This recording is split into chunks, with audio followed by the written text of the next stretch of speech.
एस्ट्रोटेक lab में आपका स्वागत है। गीता ज्ञान हिंदू सनातन धर्म के साथ पुराणों और धर्मग्रंथों का एक अत्यंत आत्मीय संबंध है। साथ ही जब हम धर्मग्रंथों की बात करते हैं तो जिस पवित्र ग्रंथ को मनुष्य के समग्र जीवन का सार माना जाता है वह है श्रीमद् भगवद गीता। करुणावतार भगवान श्री कृष्ण की श्रीमुख से निसृत हुई इस पवित्र गीता में कुल 18 पर्व और 720 श्लोक हैं, जो मनुष्य के जीवन के उद्देश्य को आईने की तरह साफ कर देती हैं। मगर क्या आप जानते हैं कि श्री कृष्ण ने गीता का ज्ञान किसे, कहाँ और क्यों दिया था? अगर नहीं तो आइए आज हम आपको इस तथ्य से अवगत कराते हैं। कहते हैं जब मनुष्य अपने विनाश के करीब आ जाता है तो वह धीरे धीरे अपना सब कुछ खोने लगता है, परंतु सारी चीजों में जो सबसे पहले उससे छिन जाता है वह है उसका विवेक। लोभ, लालसा, मोह और अहंकार जैसे अवगुणों की चपेट में आ चुके मनुष्य को तब सही और गलत का एहसास भी नहीं रह जाता। हस्तिनापुर के चंद्रवंशी कौरव ज्येष्ठ दुर्योधन की अवस्था भी कुछ ऐसी ही थी। उन्होंने अपने जीवन काल में एक के बाद एक ऐसी गलतियां की जिससे भाई भाई, गुरु शिष्य और दोस्ती जैसे मधुर रिश्ते को अपमानित होना पड़ा और नौबत महायुद्ध तक आ पहुंची। जब कौरवों और पांडवों की सेनाएं आपस में भिड़ने के लिए कुरुक्षेत्र के मैदान पहुंची तो दोनों तरफ योद्धाओं का चेहरा ही नजर आ रहा था।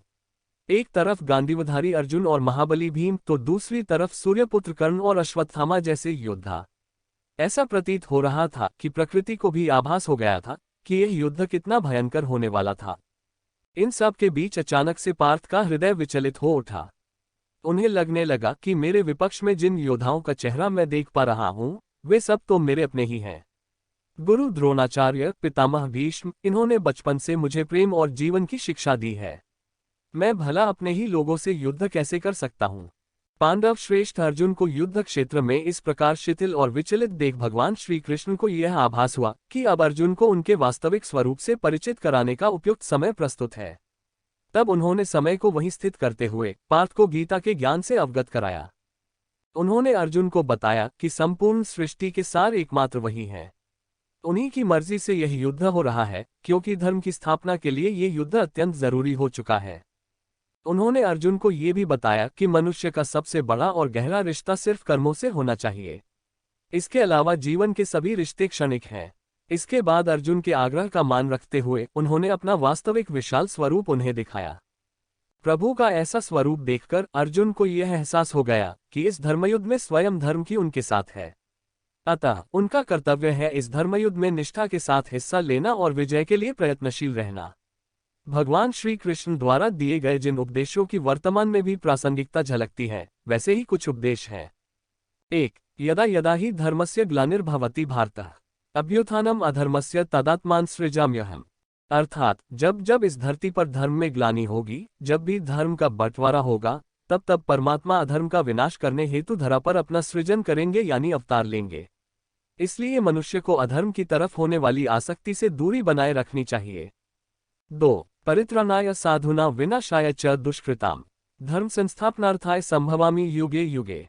अर्थात भगवान श्री कृष्ण ने पार्थ से कहा, इस धरती पर साधुओं के परित्राण और दुष्टों का विनाश करने के लिए धर्म की स्थापना बहुत जरूरी है, और युग युग में धर्म की स्थापना के लिए श्री हरि इस धरा पर अवतीर्ण अवश्य होंगे।